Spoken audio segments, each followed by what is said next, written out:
esperei com paciência no Senhor, e Ele se inclinou para mim e ouviu o meu clamor. Tirou-me de um lago horrível, de um charco de lodo, e pôs os meus pés sobre uma rocha, firmou os meus passos, e pôs um novo cântico na minha boca, um hino ao nosso Deus.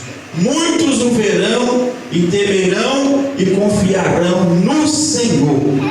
Bem-aventurado, guarda isso, bem-aventurado o homem que põe no Senhor a sua confiança e que não respeita os soberbos, nem os que se desviam para a mentira.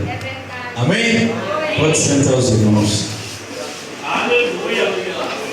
Eu orei no Senhor, levantei hoje de manhã, até falei para o pastor Domingo, tinha uma voz me chamando lá da janela do hotel, e depois eu olhei lá atrás, é só planta, não tem nada. Aí eu passei a mão na Bíblia, sentei lá na mesa e comecei a abrir a Bíblia, já abri o Salmo. Aí comecei a ler e perguntar para o Senhor o que o Senhor tinha para falar para nós nessa noite.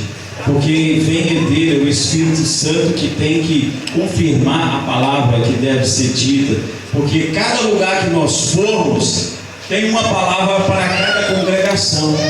Amém? Porque cada lugar vai ter um povo, e cada povo, Deus tem uma palavra. E nessa noite o Senhor tem essa palavra para nós. Esperei com paciência no Senhor, e Ele se inclinou para mim e ouviu o meu clamor. Então nós temos que ter a certeza, irmãos, que quando nós colocamos a nossa vida, quando nós colocamos a nossa petição diante do Senhor, nós temos que esperar.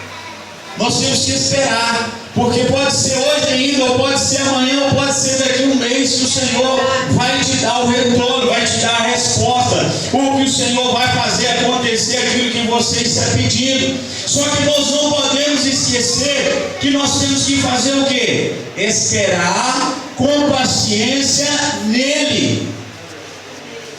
Muitos confiam em carro e cavalo.